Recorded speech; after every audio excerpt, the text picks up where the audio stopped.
Your relationship with your emotions is, in my opinion, a key determining factor in the type of future that you are creating for yourself and how much pain or suffering or how much good fortune and opportunity you are walking into, you are creating for yourself. We have to understand what we've all been taught and told about emotions. So, the general narrative that we agree upon in society is that painful emotions are something that are bad, that are negative, that we should avoid. And this creates a level of resistance to those emotional states.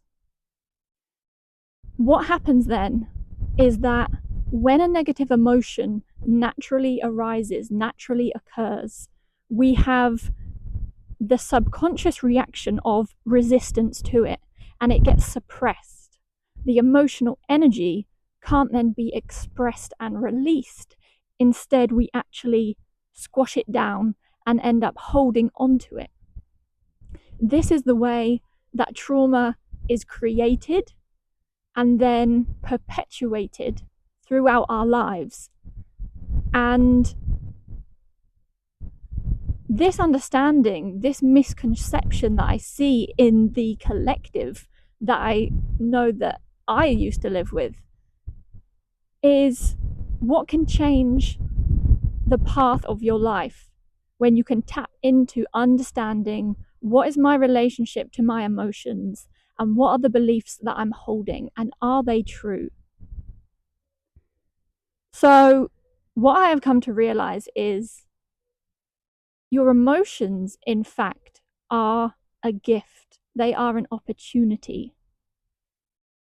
Let me talk you through how they come to be experienced.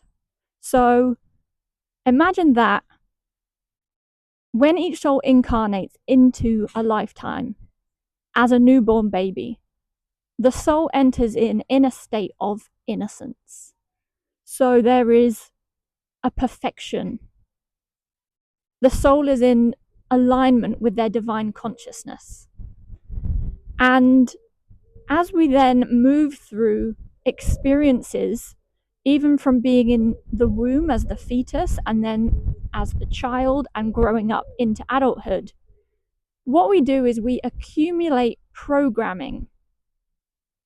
We accumulate patterns from our environment, from our ancestors, from our family members that we adopt as our own viewpoint and as our way of understanding and decoding reality. Now, it happens in a way that we don't realize we're adopting these patterns or adopting these belief systems. So it's happening in an unconscious way most of the time.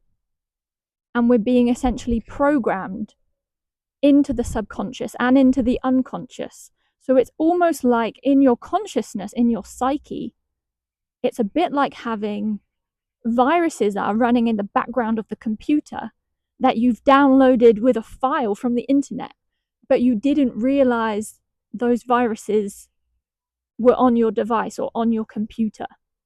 They have gone undetected in the background and have been causing problems and causing issues that you didn't realize.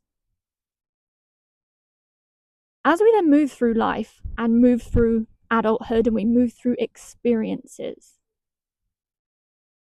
what happens is the emotions that arise in a negative circumstance, the painful emotions, the suffering, what they are actually acting as is a signal.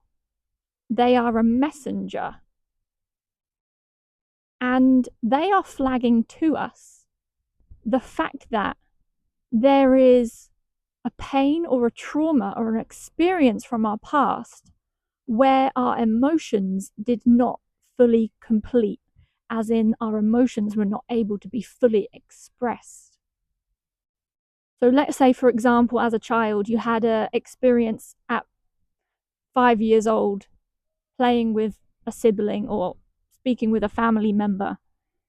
If there is a negative emotion in a moment of pain that does not get fully expressed, as in you can't fully release the energy through allowing yourself to feel fully the emotion that was created, whether it be anger, or rage or hatefulness or sadness, whatever it may be. If there was a part of you that has been programmed into suppressing that emotional energy, then the emotional energy has got frozen in time in that moment in your past. And then as we move through life, the emotional triggers that we have are essentially trying to draw our attention back to this pain burden that is still being held from the past. So what we end up doing is recreating this cycle of reliving an experience that produces a response of, let's say, anger. And really what is happening is the anger that you experience as the adult is alerting you to a piece of you in the past who was unable to fully express the anger that you felt as a child or earlier on in your lifetime. With this understanding, it completely flips how to interpret and how to understand what the role of emotions are in your life and how to use them. They go from being something that we want to resist and ignore and suppress and feels bad, or we feel shame or unworthy if we have a negative emotion that arises. And instead, when we can see it as being the opportunity or the signal or the messenger of a wound from earlier in our lifetime, what we can do is lean into that opportunity and say, there is some wisdom here. There is a trauma here. There is pain from my past, emotional energy, baggage that I didn't know I had been carrying that is coming up and is being signaled to me so that I can release it. In this way, the emotional triggers, the emotional responses that we have that are negative or that are painful are in fact our greatest gift. They are alerting us to the pain body that we are holding, that are keeping us out of alignment with the divine, with divine consciousness, with unconditional love, which is our natural and perfect and innate state, being a loving being, innocent. So the negative emotions are actually our greatest gift. Once we know how to interpret them, and once we know how to transmute what it is that they are alerting us to. It's almost a little bit like the consciousness of your soul, of your energy, as it moves through life and it experiences different traumas. It's almost like your energy having gone from being a vase that is born intact. It's born in its perfection. It's born in its innocence. And then each time we experience a traumatic event, it's like that vase is being broken down into different pieces, into shards. And then our energy, our consciousness, is in fact being distributed in pieces across the floor. The vase is shattered into many small pieces. And the pain of the emotion of a trigger that you experience as an adult is likely to be a signal, an opportunity at identifying one of those broken shards of the vase and being able to mend it, to repair it, to restore this vase as your consciousness, as your innocence, back into its perfection. This is what the phrase emotional mastery really means, which is a phrase that I use a lot, which I use it describing the process that I have been on and what I have discovered and practice using for myself and my own healing. So emotional mastery then becomes not the typical response of how do I repress and suppress and how do I not feel any bad emotions. That would be the conditioning that we've been told would be the desirable outcome. So we're moving out of that paradigm, and instead what we're moving now into with this new clarity and this new wisdom is that emotional mastery is understanding how do I make use of the painful and negative emotional responses that I have moving through life in order to transmute that pain and actually propel myself in my healing journey back towards wholeness and further myself in my ascension journey. Ascension being the process of the evolution of your consciousness. Really, what we're doing as we're gathering those pieces of the vase and we're evolving in consciousness is we are embodying more and more of the divine, and we are becoming closer, more in union with the Christ consciousness and the perspective of the Christ self, the divine self, which is the soul essence of who each of us are.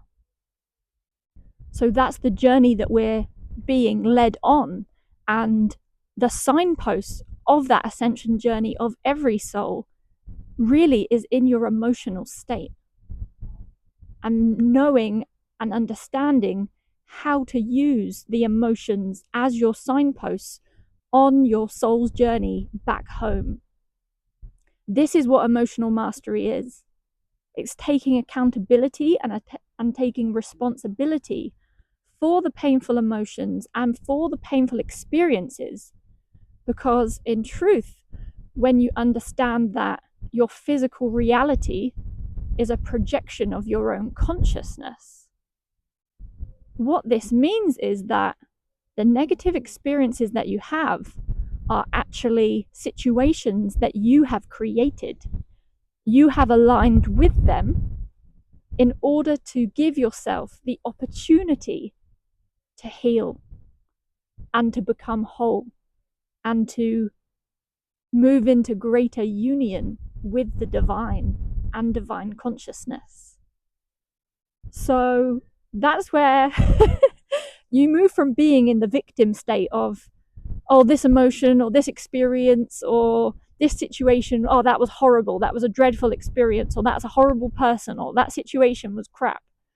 You move from the victim state, which is a state of being disempowered, blaming the external, and instead you pivot into a state of taking accountability, taking responsibility, understanding that this is a situation that my consciousness has created to trigger the emotional response so that I can be alerted to an opportunity for healing, so that I can identify a false belief that I'm carrying, a trauma from the past, one of those broken pieces of the vase, and I can heal myself back into wholeness. I'm repairing myself back into alignment with the eyes of the Christ. This is emotional mastery, knowing how to use emotions as your rocket fuel for ascension.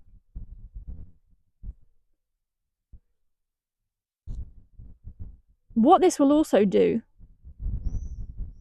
is hand back your power and hand back your sovereignty, your personal authority of the very reality that you are experiencing.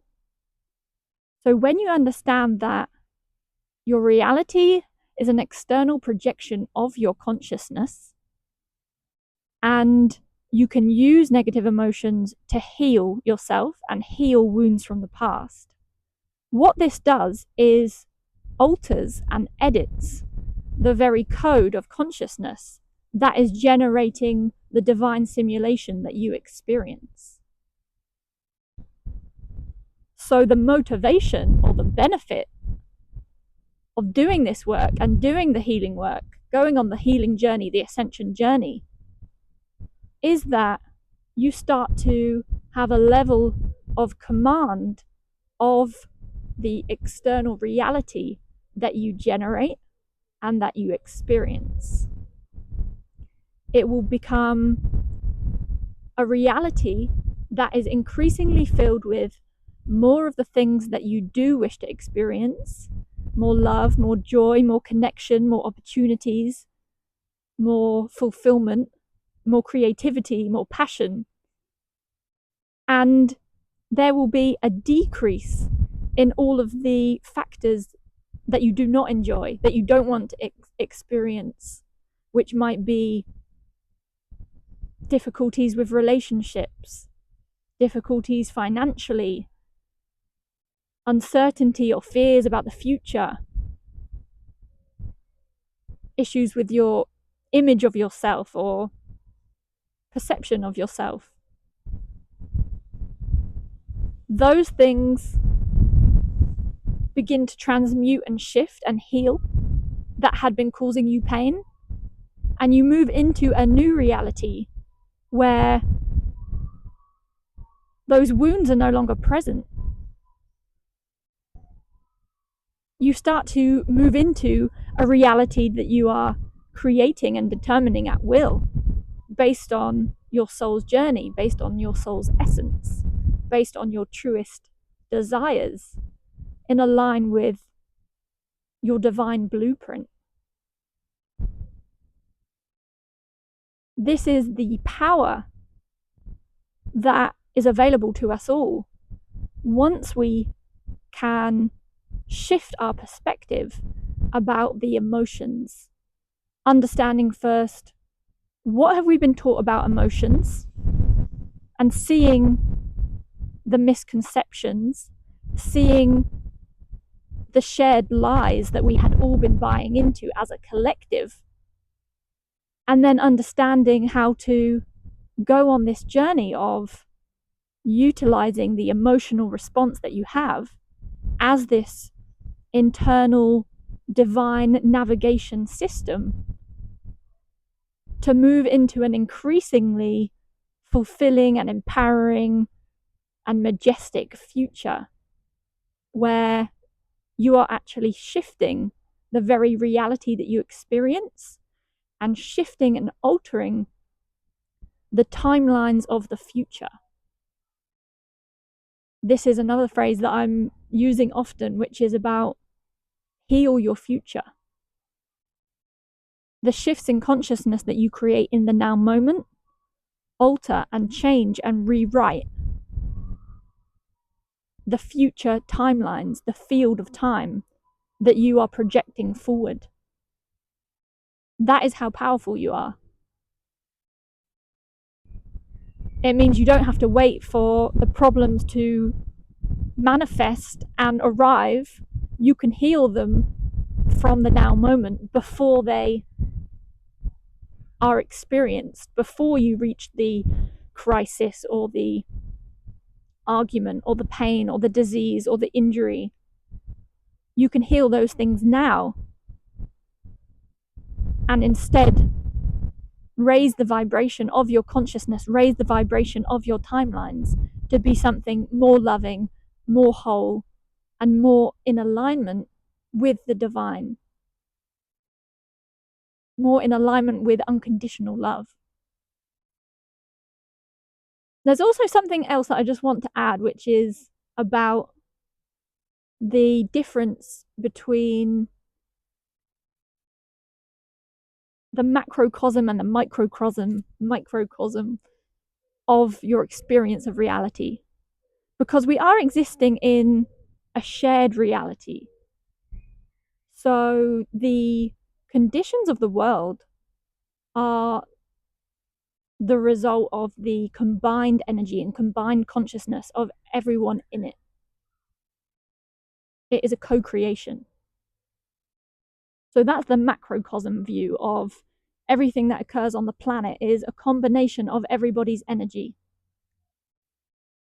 And what that also means is as you transmute your pain or your trauma or your negative emotions, your contribution to the co-creation of the collective is going to help to change the world by saying, oh, the contribution I'm making is increasingly loving. I'm healing myself, and that means my contribution to the energy of the co-creation collectively is increasingly loving. So everybody benefits from that, from your own self-healing. That is a shared benefit that everyone enjoys. That's the broad view. But then there's also a separate micro view, which is your path through your lifetime, through the world, is unique to you. And the experiences that you have, the path that you uniquely have, is going to be determined by the choices that you make and the energy that you hold. So while, let's say, for example, if I do healing work on myself, I'm raising the vibration of the contribution I'm making to the collective, but that may not be enough to end wars. The wars may still be occurring elsewhere on the planet, but what will happen is the unique path through life that I am making will take an increasingly loving route. And it's almost like having a unique journey within this shared reality. And it's the unique journey that you have that you are directly responsible for and you have complete control over. It's a little bit like, I want to say, imagine if you have a football match on a football pitch. You have the game overall, which is the bird's eye view of all of the players throughout the whole 90 minutes of the match. That's the shared reality, that's the co-creation that everyone is making. But then you also have this unique individual story, which is the role or the perspective of one player in that game has one unique path or journey that they take on that 90 minutes. And each player is in control and is in power of their contribution and exactly where they are on the pitch, or exactly what speed they might be doing, or what contribution they're making to the game. So it's this duality of understanding, okay, I am experiencing life within the co-creation of everyone, of the collective, but also I'm simultaneously experiencing my own reality and my own path through this game, through this divine simulation. The work that you do to heal yourself will benefit you, your reality, the people around you, and also the collective as a whole. That is the way that we truly change the world and create a world with less suffering and more joy, more love. We have to go in. Each person has to take responsibility and accountability for the energy and the consciousness that they are holding. No one else can do it for you. We have to find the strength and the inspiration and the love for ourselves to be able to go inside, ask those deeper questions, and dare to dream of a future version of ourselves where we live in harmony and live in balance and live in beauty, not just for ourselves, but for everyone else as well.